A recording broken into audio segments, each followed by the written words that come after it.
ময়দানে যারা আছো অনেকের মা নাই, বাবাও নাই। ওই অন্ধকার কবর থেকে দোয়ার অপেক্ষা আছে রে বাবা, কয়দিন আর বাহাদুরি করবা?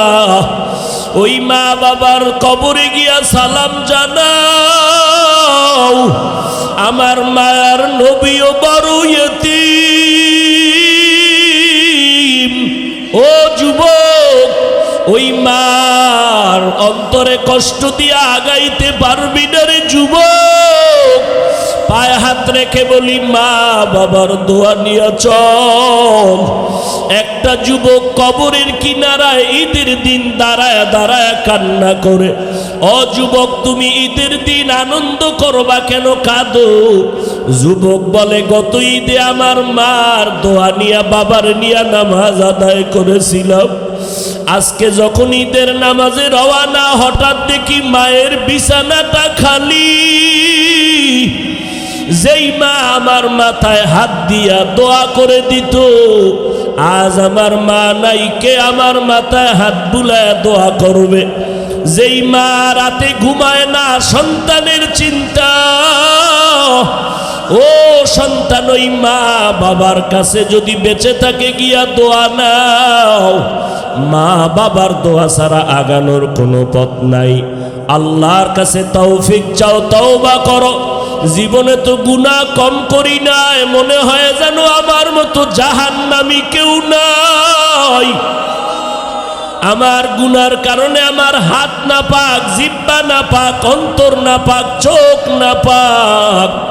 এই গুনাহ নিয়ে যদি কবরে যাই, ওই কবরে গেলে দুই পার্শ্বের মাটির চাপ, ওই কবরে জাহান্নামের আগুন।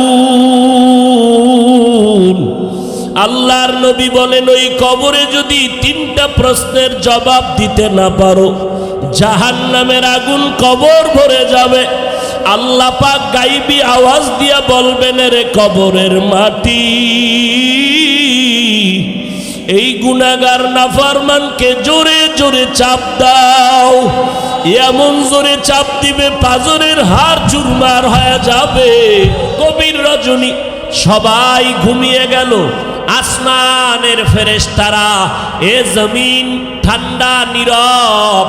নদীর মাছগুলো ঘুমায়, গাছের পাখিগুলো ঘুমায়, জঙ্গলের প্রাণী ঘুমায়, ঘরের সব ঘুমিয়ে আছে। ওই সময় আমি প্রথম আসমানে হাজির। আমার মোহাব্বতের বান্দাগুলোকে ডাকি, ও কয়দিন আর ঘুমাবি রে গোলাম, একটু সজাগ হই, আমি আল্লাহকে একটু ডাক দে। আমি মাওলার মোহাব্বতে একটু আওয়াজ দাও। যেই বান্দাগুলো আজকে মাধবদীর ময়দানে আমি মাওলার তালাশে পাগল হইয়া হাজির হয়েছ, ও বান্দা, আমি আল্লাহ তোমাকে খুঁজার জন্য প্রথম আসমানে এসে ডাকলাম। ওই বিছানার থেকে উঠিয়া ওযু বানাইয়া যায় নামাজে হাজির হইয়া একবার আল্লাহ বলিয়া যদি ডাক দাও, আমি আল্লাহ তোর জীবনের সব গুনাহগুলো মাফ করে দিব। কারণ আমি আল্লাহর ছেলে নাই, মেয়ে নাই, আমি আল্লাহর আপন কেউ নাই। আমি আল্লাহ তোরে বড় আদর করে বানাইছি রে মানুষ, তোদের মতো এত সুন্দর করে আমি কিছুই বানাই নাই। আসমান এত সুন্দর করে বানাই নাই, মানুষ যত সুন্দর, আসমানের সূর্য এত সুন্দর করে বানাই নাই, মানুষ এত সুন্দর করে আমি আল্লাহ বানাইলাম। ওই মানুষের জবানটাকে আমি আল্লাহ মায়ের গর্ভে রক্ত দিয়া নাপাক করি না রে বান্দা। কারণ দুনিয়াতে গিয়া এই জবান দিয়ে তুমি আমি আল্লাহর জিকির করবা, আমি আল্লাহর মোহাব্বতের নাম উচ্চারণ করবা, হাঁটতে চলতে উঠতে বসতে আমার আশেক পাগল যারা জবান দিয়া আমার আল্লাহর মোহব্বতের ডাক ডাকবে, আমি আল্লাহ এই জন্য জবানটাকে রক্ত দিয়া নাপাক করি নাই। আমি আল্লাহ তাআলা তাকওয়ার মেডিসিন দিয়া দিলাম, ওই তাকওয়া দিয়া জবানটাকে তুমি হেফাজত করো রে বান্দা। আর এই তাকওয়া যদি অর্জন করতে চাও, একমাত্র ঠিকানা হলো আল্লাহওয়ালাদের সোহবত। আল্লাহওয়ালাদের সোহবত ছাড়া তাকওয়া অর্জন করার কোনো পথ। ইয়া আইয়ুহাল্লাযীনা আমানুত্তাকুল্লাহ ওয়া কুনু মা'আস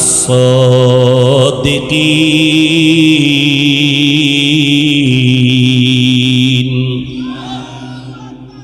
ও নবীর উম্মতেরা, আল্লাহওয়ালাদের সোহবতে যাও, কারণ আল্লাহওয়ালা তো রাতারাতি হয় নাই। জীবনটা আল্লাহর পথে বিলীন করে কত রাত্র ঘুমায় নাই, কত সময় খানা পর্যন্ত খায় নাই। আল্লাহওয়ালাও তোমার আমার মতো চলাফেরা করে, কিন্তু তাদের চলা, তাদের কথা, তাদের চোখের চাহনি আর তোমার আমার চোখের চাহনির ভিতরে অনেক ব্যবধান আছে। তুমিও ঘুমাও, আল্লাহওয়ালারাও ঘুমায়, তবে আল্লাহওয়ালাদের ঘুমে আর তোমার আমার ঘুমে আসমান জমিনের ব্যবধান। আল্লাহওয়ালাদের চোখের নজর আর তোমার আমার চোখের নজর কখনো এক হতে পারে না। এরে নবীর উম্মতির দল, কারণ তাদের চোখের পাওয়ার তাকওয়ার পাওয়ার। এই জন্য নবী হাদিসের মধ্যে বলেন, ইত্তাকু ফিরাসাতাল মুমিন। ও দুনিয়ার উম্মতেরা, আমার আল্লাহর বিশেষ কিছু বান্দা, এদের অন্তরিকতার অন্তর চোখের প্রশস্ত পাওয়ার থেকে তোমরা সাবধান। কারণ আল্লাহওয়ালারা তাকওয়ার দরজা দিয়া যা দেখে বান্দা, তোমার সাধারণ চোখ দিয়া তুমি তা কখনো দেখতে পারবা না।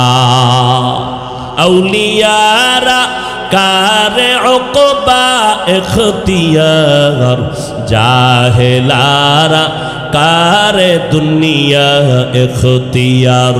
মাইলে মোমেন সোয়ে মোমেন মিশাওয়াত, মাইলে কাফের সোয়ে কাফের মিশাওয়াত।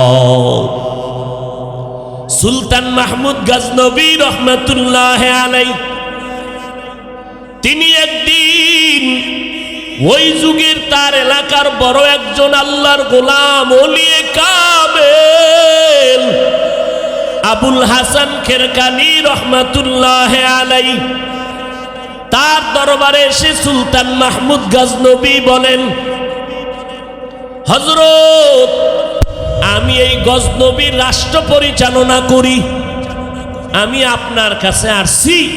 আপনি আমার দেশের একজন বড় বুজুর্গ, আপনার কাছে একটা প্রশ্ন হলো, বাইজিদ বুস্তামি তিনি নাকি একজন বড় আল্লাহওয়ালা ছিল। বলে, হ্যাঁ, অনেক বড় আল্লাহওয়ালা। বলে, তার ব্যাপারে কি একটু ধারণা আমাকে দিবেন?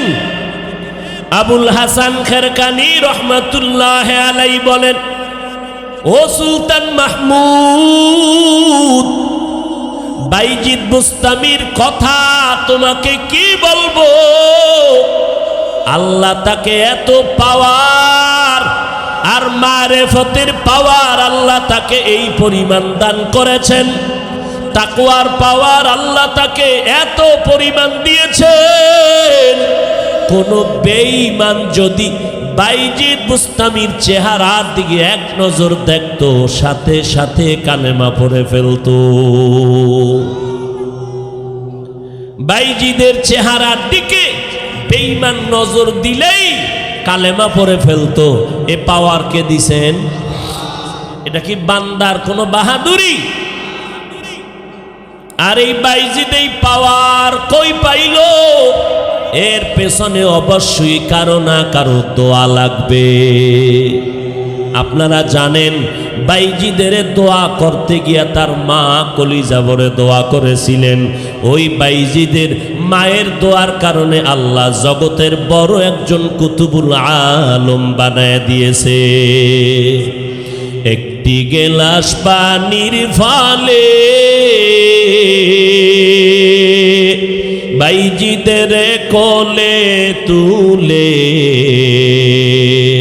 হাত তুলে মা বলে বাইজিদকে ওলি বানাও, হাত তুলে মা বলে বাইজিদকে ওলি বানাও।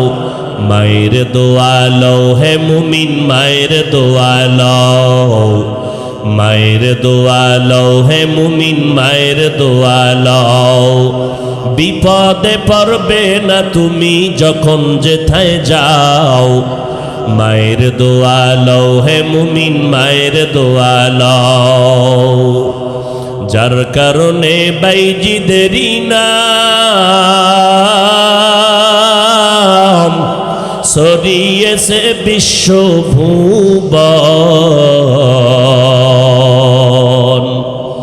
ছোট্ট শিশু বাইজিদেরই মতো সবাই হও, ছোট্ট শিশু বাইজিদেরই মতো সবাই হও।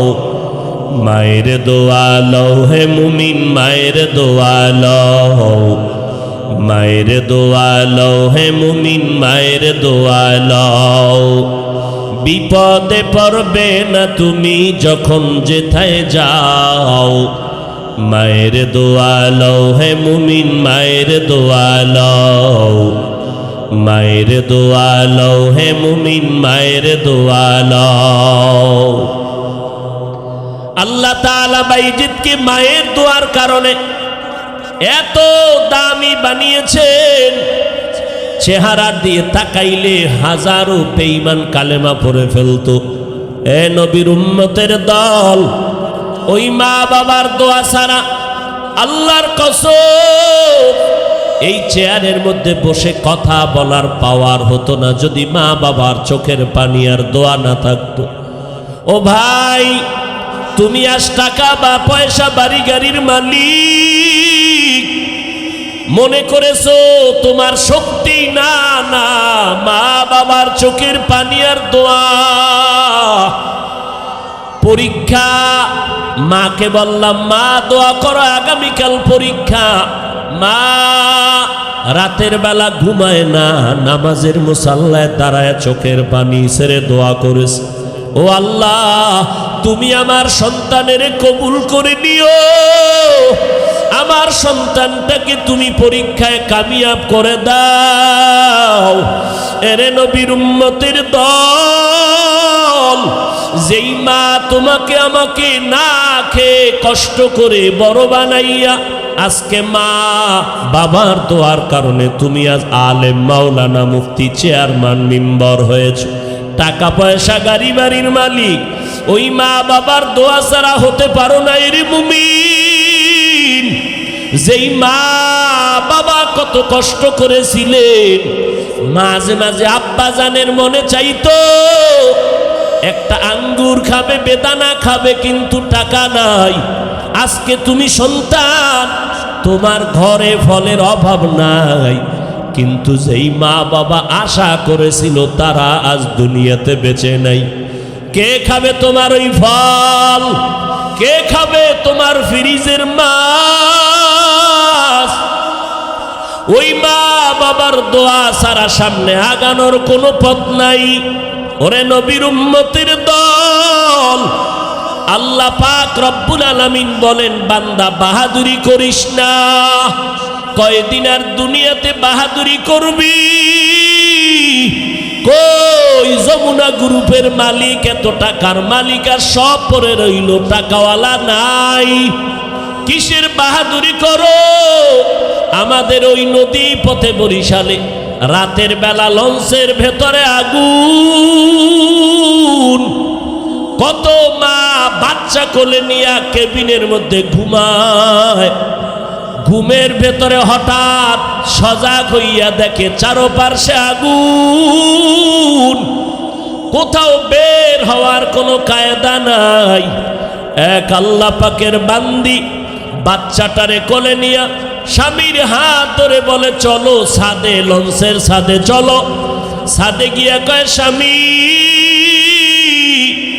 মনে হয় আমি এখন মরে যাব, আমি আর দুনিয়াতে বেঁচে থাকতে চাই না। ও স্বামী আমার, তোমার পা জড়াই আমি হাত ধরিয়ে ক্ষমা চেয়ে আমাকে মাফ করে দিও, কারণ আমি তোমার ঘরে আসিয়া খেদমত করতে পারি নাই রে স্বামী। আমাকে তুমি মাফ করে দাও। আর আমার মা বাবারে যদি পাও একটু সালাম জানাইও। আমার মা বাবার থেকে বিদায় নিতে পারলাম না, আজ আমি লঞ্চের আগুনে পুড়িয়া মরতে রেডি হয়ে গেলাম। তবে স্বামী, তোমার কাছে আমার একটা আবদার, আমার এই কোলের বাচ্চাটাকে তুমি একটু বাঁচাও। আমি মা মরে যাই দুঃখ নাই, তবে আমার সন্তানটাকে বাঁচাও। আমার সন্তানের তুমি একটা আদর্শ মানুষ বানাইও। যদি আমার সন্তান একদিন মানুষ হয়, আমি মায়ের কবরের খবর যদি পাই, একদিন আমার সন্তান নামাজ পড়বে আর আমি মায়ের জন্য চোখের পানি ছেড়ে দোয়া করবে। ও স্বামী আমার, আমার সন্তানটাকে বাঁচাও, আমি মরে যাব। কেমনে বাঁচাবো? স্ত্রী বলে, ও স্বামী, বাচ্চাটারে তোমার বুকে ভালো করে বেঁধে নাও, এরপরে তুমি নদীর মধ্যে ঝাঁপ দাও। আল্লাহর বান্দা চোখের পানি ছেড়ে সাংবাদিককে বলে, কথা বলতে পারি না। যখন আমার স্ত্রী হাউমাউ করে কাঁদে, দাঁড়াইতেও পারে না, লঞ্চে আগুন আর গরম। আমি আমার স্ত্রীর কথা রক্ষার জন্য বাচ্চাটারে আমি বুকের সাথে বাঁধার পরে, এত ঠান্ডা কুয়াশা, চারদিকে পানি আর পানি, কোনো কিনারাও দেখা যায় না। আল্লাহর উপরে ভরসা করে আমি আমার বাচ্চা নিয়ে নদীর মধ্যে সেই রাতে ঝাঁপ দিলাম। পানির 2-3 ফিট নিচে চলে গেলাম। এরপর উঠি আমি বাচ্চাটারে ধরে সাঁতার কাটলাম। কিছু দূর আগাই আবার অসুস্থ হয়ে যাই, সাঁতার কাটতে পারি না, এতটাই দুর্বল। একবার নিয়ত করলাম, আমার বাচ্চাটাকে আমি ফেলে দেই, আমি আর একা পারি না, ধরতে কষ্ট হয়।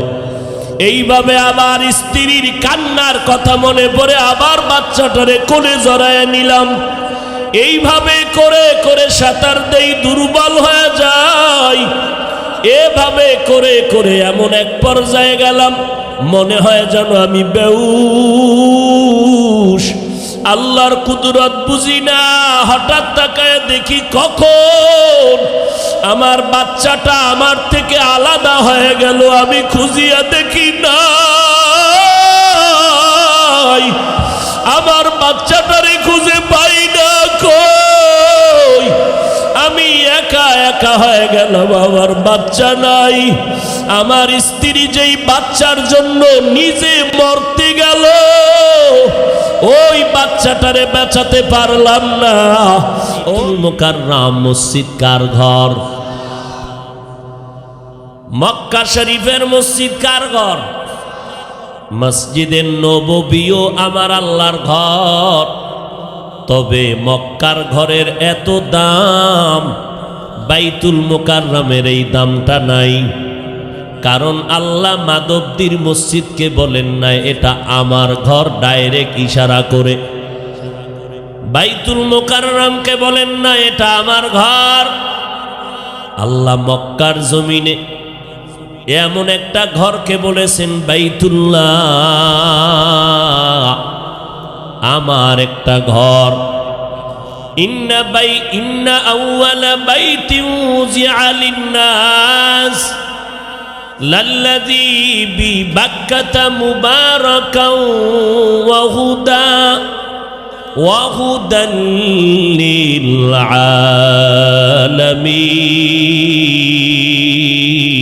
আলামিন। আল্লাহ বলেন, আমি পৃথিবী নামক গ্রহ তৈরি করার পর জমিনের মধ্যে প্রথম একটা ঘর আমি আল্লাহ বানাইলাম বাক্কা নগরীতে। এই ঘর ইবাদতের ঘর, এই ঘর আমি বানাইলাম হেদায়েতের ঘর। জগতের হেদায়েতের জন্যই ঘর আমি নির্মাণ করেছি। এটা ঘুমানোর ঘর না। এই ঘরের দাম এত বেশি কেন? বলে আমি বাইতুল মুকাররমকে বাইতুল্লাহ বলি নাই, আমি শুধু মক্কার এই মসজিদকে বলেছি এটা আমার ঘর বাইতুল্লাহ। কারণ এই ঘরের উপরে আমি রব্বুল আলামিনের মোহাব্বত আর রহমত আর নূরের তাজাল্লি এর ছাদের উপরে অল টাইম অবতীর্ণ হয়। এই জন্য এই ঘরের এত দাম। বান্দা তুমি বাইতুল মুকাররমের মসজিদ এত সুন্দর বানানো, তাকায় থাকবা কোনো সওয়াব হবে না। কিন্তু বাইতুল্লাহর দিকে যদি বান্দা নজর দেও, যতক্ষণ তাকায় থাকবি আমল নামায় সওয়াব লেখা হবে। আতিনা ফি দারে দুনিয়া না হাসান, আতিনা ফি দারে উকবা না হাসান, ইয়া গিয়াসাল মুস্তাগীসিন ইহদিনা লাফতিখারা বিল উলুমে ওয়াল গিনা। হর গড়ি দেনে কো তু তৈয়ার হ্যায়, जो न मांगे उससे तू बेजार है। বাইতুল্লাহর সাথে আল্লাহ শব্দ লাগানো, এই জন্যই ঘরের এত দাম যে ঘরের দিকে তাকায় থাকলে অনেক সওয়াব। ঘরের তাওয়াব করবা সওয়াব, এক রাকাত নামাজ পড়বা 1 লক্ষ রাকাত নামাজের সওয়াব। ঠিক এই জমিনের মধ্যে আমি আল্লাহ যত নবী রসুল পাঠাইলাম, কাউকে আমি রসুলুল্লাহ বলে সম্বোধন করি নাই, মুহাম্মদরে করেছি। তার দাম কত জানো? আমার বন্ধু মুহাম্মদ সব নবী পয়গম্বর, আমি আল্লাহ পাকের আশিক, আর আমি আল্লাহ নিজেই হলাম মুহাম্মদের আশিক। এ কারণে আমার নবীর দিকে তাকাইলেও সওয়াব। আবার এই জমিনের মধ্যে আমি আল্লাহ একটা কিতাব দান করেছি, এমন সুন্দর কিতাব। তাওরাত নামের কিতাব আমি দিয়েছি, জাবুর নামের কিতাব আমি দান করেছি, ইনজিল নামের কিতাব আমি দিলাম। এই রকম 104 কিতাব দান করেছি। কিন্তু অন্যান্য কিতাবের থেকে কোরআনের দাম অনেক বেশি। বলে কেমন বেশি? বলে আমি তাওরাতকে কিতাবুল্লাহ বলি নাই, আমি ইনজিলকে কিতাবুল্লাহ বলি নাই, আমি কোরআনকে বলেছি কিতাবুল্লাহ, কালামুল্লাহ। তাওরাতকে আমি কালামুল্লাহ বলি নাই, ইনজিলকে কালামুল্লাহ বলি নাই। যদিও আল্লাহর কিতাব, কিন্তু আল্লাহর কালাম না। ইনজিল আল্লাহর কিতাব, তবে আল্লাহর কালাম না। কোরআন আল্লাহর কিতাব শুধু না, এটা আল্লাহ তাআলার কুদরতের আওয়াজ। বান্দা আয়নার দিয়ে তাকাইলে যেমন চেহারা দেখতে পাও, ও দুনিয়ার মানুষ, কলবের ভেতরে যদি আমার আল্লাহ দেখার মতো তামান্না তৈরি করতে চাও, আল্লাহকে দেখার মতো যদি আগ্রহ তোমার অন্তরে তৈরি করো, মাঝে মাঝে আমার জমিনের মধ্যে কিছু নিদর্শন রেখে দিলাম, এগুলো তাকায় দেখ, আমি আল্লাহর কুদরতের ঘেরান পেয়ে যাবি। तू दिल में तू आता है समझ में नहीं आता,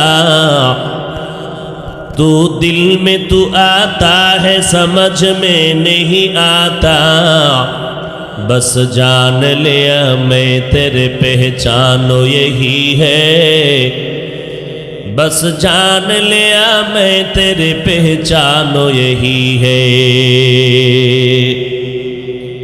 এরে নবীর উম্মতের দল, আল্লাহ বলেন এই কালামুল্লাহর এত দাম, অন্য কিতাবের এত দাম নাই। বলে কেমন দাম? বলে কোরআনটা খুলিয়া শুধু নজর দিয়া তাকায় থাকবা, তাতেও আমল নামায় সওয়াব। যদি আল্লাহর কোরআন কালামুল্লাহ যদি পড়ো, আলহামদুলিল্লাহ বলো, এক একটা অক্ষরে তোমার আমল নামায় 10টা করে নেক। একটা অক্ষর তুমি পড়বা 10টা নেক পাইবা। কিন্তু যদি কোনো বান্দা এই আওয়াজ দেয়, কোরআন অর্থ না জেনে পড়লে কোনো লাভ নাই, তুমি দলিল ছাড়া বুঝে নাও লোকটা বড় ভণ্ড।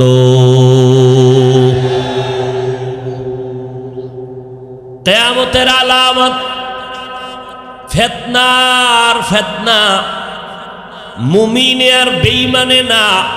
এখন ফিতনা ঘরে ঘরে, মুমিনে মুমিনে, মুসলমানে মুসলমানে। এই ফিতনা কেন? নবীর ১৫০০ বছর আগের ভবিষ্যৎবাণীর আওয়াজ। এমন একটা সময় জমিনের মধ্যে আসবে, যেই সময় আগুনের জ্বলন্ত কয়লা হাতে রাখা যেমন কঠিন হবে, ঈমান বাঁচানটাও মুমিনের তেমন কঠিন হয়ে যাবে। বলেন আপনারা ওই সময়টা আর কত বছর পরে আসবে? কথা বলেন না কেন? এখনো কি আসে নাই রে মুমিন? একদিক দিয়া বুঝাইতেছি, ও বান্দা কোরআনের দিকে তাকাও, কোরআন পড়ো, তাকাইলেও সওয়াব, তেলাওয়াত করবা তাতেও সওয়াব। বয়ানটা করিয়া বুঝাইয়া স্টেজ থেকে নামার আগে আবার ভণ্ডদের আওয়াজ, কোরআনের অর্থ না জানিয়া পড়লে কোনো লাভ নাই। কি হিন্দু কয় না মুসলমান? সেও কি আমগো মতো টুপিওয়ালা মাওলানা? এজন্য নবী বলেন সাবধান। قال النبي صلى الله عليه وآله وسلم ألا إن شر الشر شرار العلماء وإن خير الخير خيار العلماء। এই উম্মতের দল, কিয়ামতের আগে একদল মানুষ সব সময় সাবধান হয়ে চলবা, কারণ এই জমিনের মধ্যে চূড়ান্ত পর্যায়ের খারাপ যদি কাউকে দেখো, দেখবা উলামাদের একদল, দেখবা চূড়ান্ত খারাপ। আবার ভালোর দিকে যদি নজর দেও, ওই ভালোর দিকেও নজর দিয়ে দেখবা একদল ভালো চূড়ান্ত, তারা উলামা। তাহলে চূড়ান্ত ভালো হলো উলামা, আবার খারাপের লাইনেও চূড়ান্ত খারাপ হলো উলামাদের একদল। না আমার বাবার কথা না, নবীর কথা। বুঝে আসলো উলামা ভালো, এটা ভালো করে বুঝলাম, কারণ আলেম থেকে ভালো কেউ হতে পারে না। কিন্তু উলামা সব থেকে খারাপ। নবী এই কথাটা কেন বললেন? গাঞ্জাখোর মদ পান করে, ইয়াবা খায়, নেশা পান করে, নামাজ নাই, বখাটে, এই ব্যক্তি হবে চূড়ান্ত খারাপ।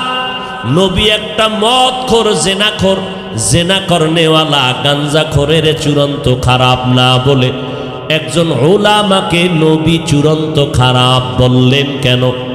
এর সংক্ষিপ্ত জবাব, হাজারো লাখো লাখো গাঞ্জাখোর, মদ পান করনেওয়ালা, প্যান্ট শার্টাইওয়ালা সমাজে ইসলামের ওই পরিমাণ ক্ষতি করতে পারে না একজন টুপিওয়ালা ভণ্ড যেই পরিমাণ ক্ষতি করে।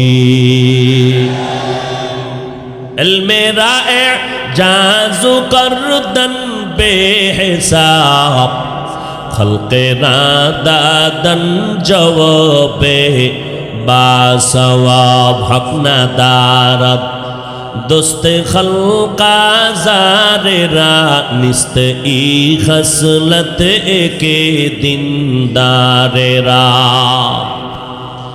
एरे नबीर उम्मत रब्बुल आलामीन केमन दयार मालिक আল্লাহ তাআলা বলেন আমাকে দেখা যাবে না তবে আমি একজনকে দেখা দিয়েছি একজন নবী মুসা দেখতে চেয়েছিল কিন্তু দেখতে পারে নাই বলেছিল রব্বি আরিনি ও রব আমি আপনাকে বড় দেখতে মনে চাই কারণ আপনার আওয়াজ এত সুন্দর না জানি আপনি কত সুন্দর আপনার আওয়াজ এত সুন্দর না জানি আপনি মালিক কত সুন্দর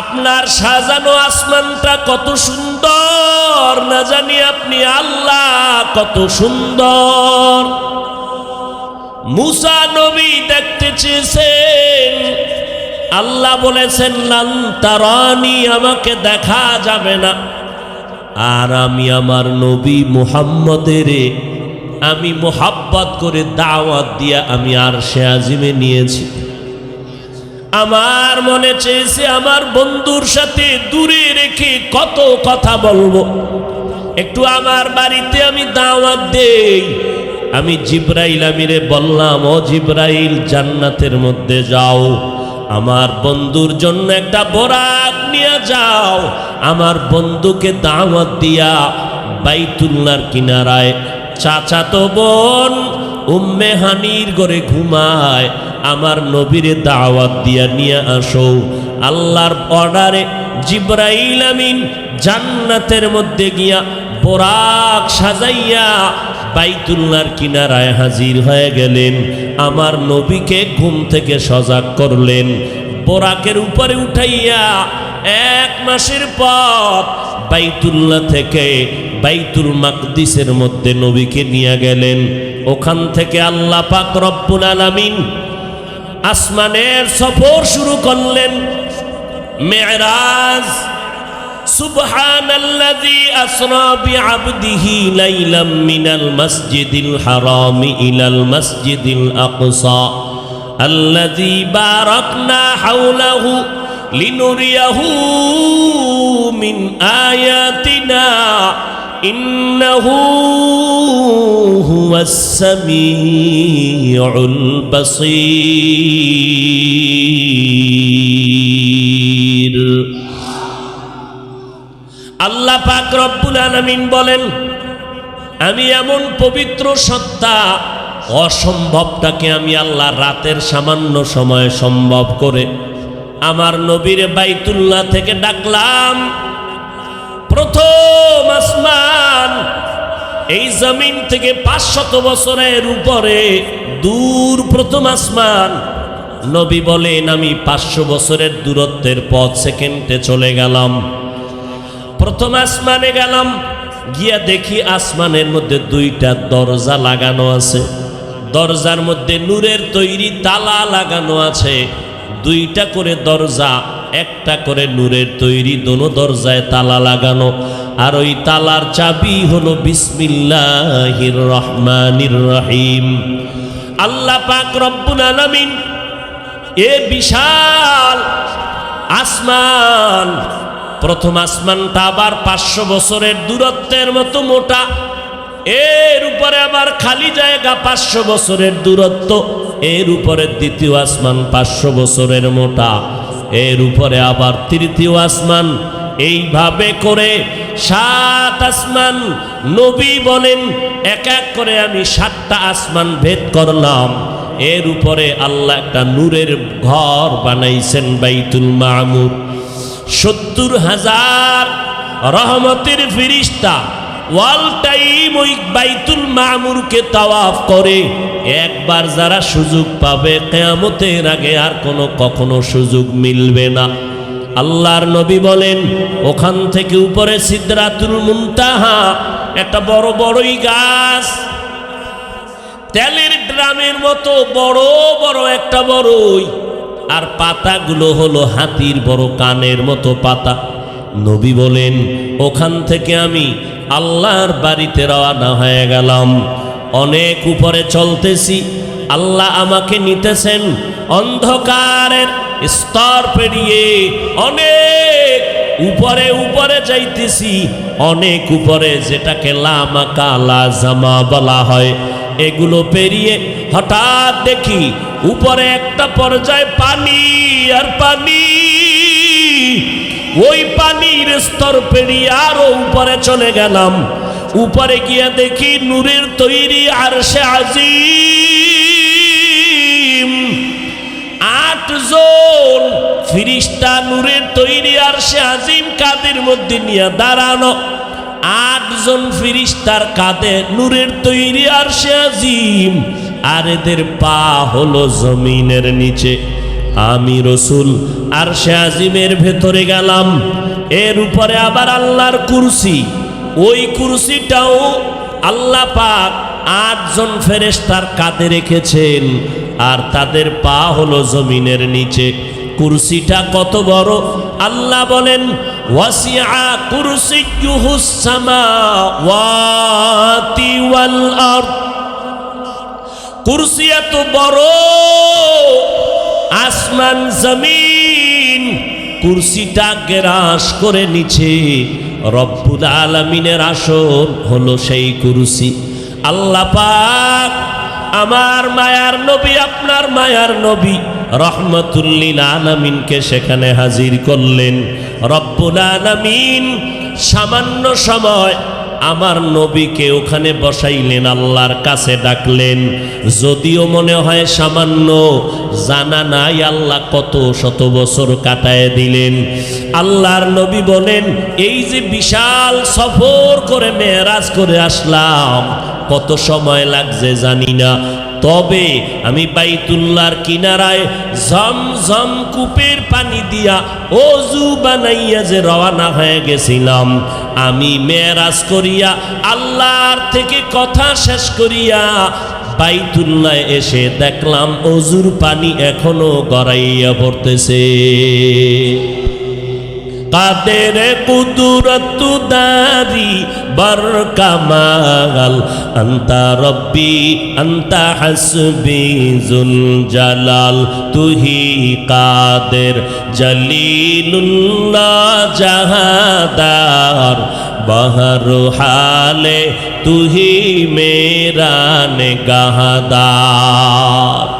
আল্লাহ পাক রব্বুল আলামিন সাহাবায়ে কেরামের মধ্যে 2 দল হয়ে গেল।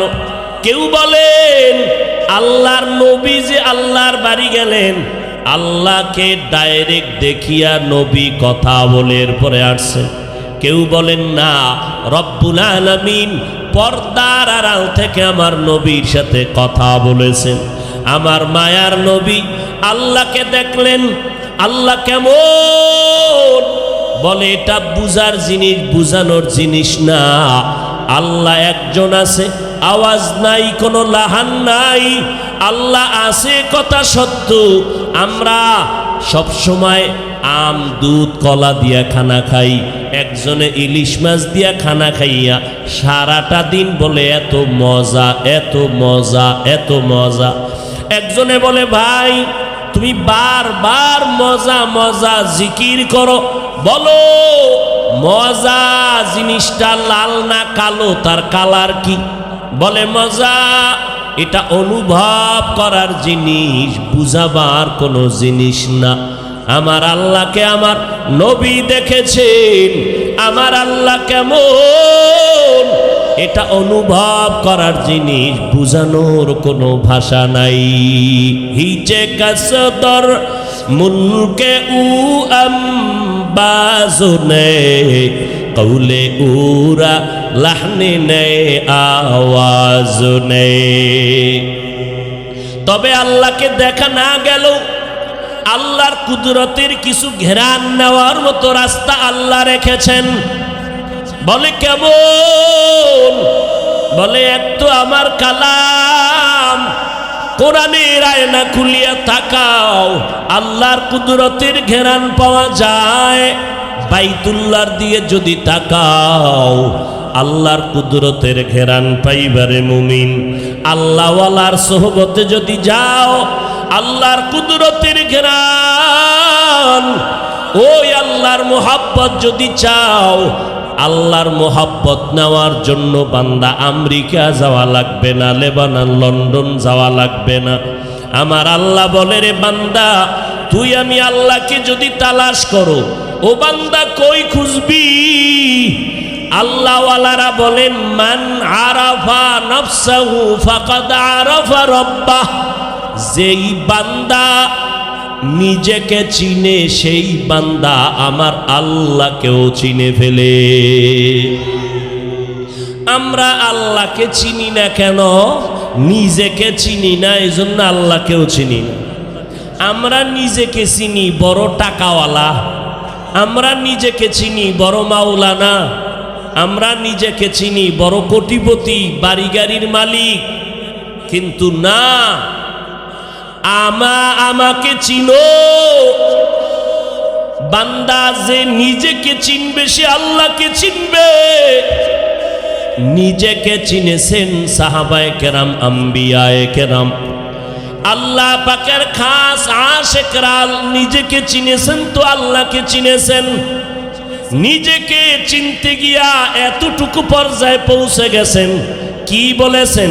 বলে, আমার বাড়ি, আমার টাকা, আমার পয়সা, আমার আমার আমার আমার। আসলে চিন্তা করে দেখলাম, আমার তো কিছুই নাই। আমি তো একটা নাপাক পানির থেকে জন্ম, আবার আমি মাটির সাথে বিলীন হয়ে যাব। সব আমার ধ্বংস হয়ে যাবে, বাকি থাকবেন একমাত্র আমার আল্লাহ। আল্লাহ থাকবেন আমার, বাকি আর কেউ না। অতএব আমি বলার অধিকার আমার আল্লাহ। আমি নিজেকে আমি বলতে পারি না, কারণ এই যে আমার বাড়ি, এ বাড়ি তো আমার না। আমি মরে গেলে এর মালিক হবে সন্তানেরা। টাকা পয়সা আমার সঙ্গে যাবে না, তো এগুলো আমার বলে কি লাভ? আমার তো কিছুই না। এজন্য আল্লাহ বলেন, ওয়াফি আনফুসিকুম আফালা তুবসিরুন। ও বান্দা, নিজের দিকে ভালো করে গবেষণা করো, আমি আল্লাহর পরিচয় পেয়ে যাইবা। এরে নবীর উম্মতের দল, এত সুন্দর করে তোমাকে আমাকে আল্লাহ বানাইছেন।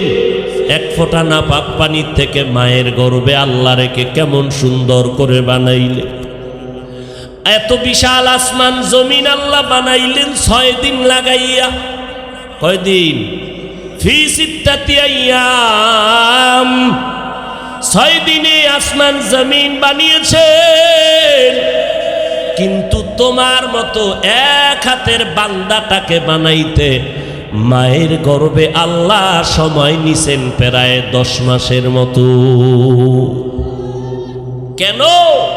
আল্লাহ আমাকে তোমাকে বেশি মহব্বত করেন, ভালোবাসেন। এই জন্য আল্লাহ পাক নাপাক পানির থেকে তোমাকে আমাকে সুন্দর করে মায়ের গর্ভে বানাইলেন। বানানোর পর আল্লাহ দুনিয়াতে পাঠাবার আগে সুন্দর খানার আয়োজন করলেন। দুনিয়াতে গিয়ে তুমি কোনো খানা খেতে পারবা না, আমি আল্লাহ তোমার জন্য সুন্দর খানার আয়োজন করলাম। এরে নবীর উম্মতের দল, আল্লাহ পাক রব্বুল আলামিন বলেন, আমি আল্লাহর পরিচয় যদি পেতে চাও, নিজের নিয়ে গবেষণা করলেই তুমি আমি আল্লাহর পরিচয় পেয়ে যাইবা। এরে নবীর উম্মত, আমার আল্লাহ পাক বলেন, আমার অনুসরণ যদি করতে চাও, আমাকে পাইবান এটা আমিও জানি, দেখার কায়দা নাই। তবে আমার একজন বন্ধু আমি জমিনের মধ্যে রেখে দিলাম, তিনি হলেন আমার পয়গম্বরে আরবি। তোমরা তার অনুসরণ যদি করো, আমি আল্লাহর অনুসরণ হয়ে যাবে। তাহলে সহজ কথা, এই জমিনে আল্লাহকে কে মানে কে মানে না, তার জবাব, যে নবী মানে সে আল্লাহ মানে, যে নবী মানে না সে আল্লাহকেও। সাহাবায়ে কেরাম আমার নবীকে দেখে দেখে আমল শুরু করলেন। কিন্তু বর্তমানে আমাদের কপাল বড় খারাপ, আমরা তো নবীকেও পেলাম না, আল্লাহকেও তো দেখার কায়দা নাই।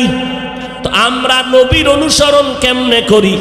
নবী বলেন, উম্মতের দল, একদল বন্ধু জমিনের মধ্যে আমি নবী রেখে গেলাম, তোমরা তাদের অনুসরণ যদি করো আমি নবীর অনুসরণ হয়ে যাবে। ওই বন্ধু দলের নাম হলো আল উলামা ও ওয়ারাসাতুল আম্বিয়া। উলামায়ে আহলে হক হলো নবীদের ওয়ারিস। উলামায়ে আহলে হকের অনুসরণ করো তো নবীর অনুসরণ হবে, আর নবীর অনুসরণ হলে আল্লাহর অনুসরণ হয়ে যাবে। আল্লাহর অনুসরণ যারা করবে বিনা হিসাবে জান্নাত। তাহলে আল্লাহকে কে মানে? যে নবী মানে। নবীকে কে মানে? যে আহলে হক উলামায়ে কেরামদের মানে। আহলে হক উলামায়ে কেরামদের যারা মানে না, প্রমাণ তারা নবী মানে না। যারা নবী মানে না তারা আল্লাহকেও মানে না। এই আহলে হক উলামাদের একটা জামাতের নাম হলো আহলে সুন্নাত ওয়াল জামাআত। এই আহলে হক উলামাদের মিশন দেওবন্দি মিশন, তাবলীগের মিশন, খাঁটি আল্লাহওয়ালাদের মিশন হলো আহলে হক উলামাদের মিশন। বুঝলাম কেমনে? এই তাবলীগের কারণে, দেওবন্দীদের কারণে, কওমির কারণে, পীর মাশায়েখ আল্লাহওয়ালা চরমনাই, উজানি, বাহাদুরপুর, নানুপুর এদের মিশনের কারণে একজন আর দুজন না, লক্ষ লক্ষ লক্ষ লক্ষ মানুষ আজকে দিনদার হয়েছে। কথা ঠিক নেই নাকি? গাঞ্জাখোর হয়েছে। বলেন যে আমাদের এলাকায় চরমনাইয়ের কারণে, উজানির কারণে, তাবলীগের কারণে 13 জন মানুষ গাঞ্জা খায়, হইছে এরকম? আমাদের মতো হুজুর না, বরং RAB, army, police, BDR, general লাইনের শিক্ষিত 5 ওয়াক্ত নামাজি দাড়িওয়ালা হয়েছে কি হয় নাই? তাহলে তাবলীগের কারণে, দেওবন্দি কওমির কারণে, চরমনাইয়ের কারণে মানুষ ভালো হইল না খারাপ? অতএব আমরা বলতে পারি এই চরমনাইয়ের বিরুদ্ধে যারা ফেসবুকে লেখবে তারা ভণ্ড। যারা তাবলীগের বিরুদ্ধে ফেসবুকে লেখে উম্মতকে বিভ্রান্ত করে তারা ভণ্ড। যারা কওমি, দেওবন্দি, হাটহাজারীর বিরুদ্ধে ফেসবুকে লেখে উম্মতের বিভ্রান্ত করে এরা ভণ্ড। এদেরকে যারা ভণ্ড স্বীকার করবে না তারাও ভণ্ড। একমত তো সবাই? আল্লাহ সবাইকে বুঝাল্লাযীনা আমানুত্তাকুল্লাহ ওয়া কুলু কাওলান সাদীদা ইউসলিহ লাকুম আ'মালাকুম। ও মুমিন, আল্লাহর অনুসরণ করো নবীর মাধ্যমে, নবীর অনুসরণ করো আহলে হক উলামায়ে কেরামের মাধ্যমে। অনুসরণ কি করবা? 1 নাম্বার তুমি আল্লাহকে ভয় করো, 2 নাম্বার জবানটাকে তুমি হেফাজত করো। আল্লাহ পাক জবানকে হেফাজতের কথা কেন বললেন? কারণ কি? বলে শরীরের মধ্যে জবান একটা মারাত্মক অস্ত্র, এটাকে কন্ট্রোল করা বড় কঠিন। হাত ঝামেলা করে, বেঁধে কন্ট্রোল করো। পা ঝামেলা করে, বেঁধে পা রাখা যায়, কান আটকায় রাখা যায়, চোখ বন্ধ করে রাখা যায়। জিহ্বায় যদি ঝামেলা করে এটারে তো পান দিয়াও রাখা যায় না, কষ্টে লাগানো যায় না। বলে জবানটাকে কেমনে তুমি কন্ট্রোল করবা? আল্লাহ বলেন আমার তো একটা মেডিসিন আছে, ওই মেডিসিন ছাড়া জবান কন্ট্রোল করা যাবে না। ওই মেডিসিনের নাম হলো তাকওয়া। हर के दारत खौफे हक दर दिल मदागम जन्नतुल मअवा देहत ओरा मका। কি ঘুমে ধরছেনি আপনাদের? মোনাজাত দিয়ে যাবেন না ইনশাআল্লাহ? আল্লাহ সবাইকে কবুল করে। আর মানুষ কি এখন ঘুমায়নি? মানুষ কি ঘুমায় না? গজবের মোবাইল মানুষের নেয়ামতের ঘুম জবাই করে দিয়েছে।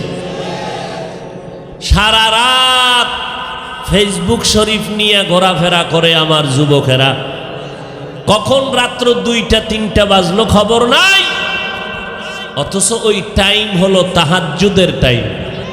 কথা ঠিক না? অতি গভীর হয় রজনী যখন, নীরবে প্রভুর নাম জপিও তখন। প্রভুর করুণা যদি পাইবারে চাও, গভীর রাতে উঠে প্রভুর গুণগান গাও।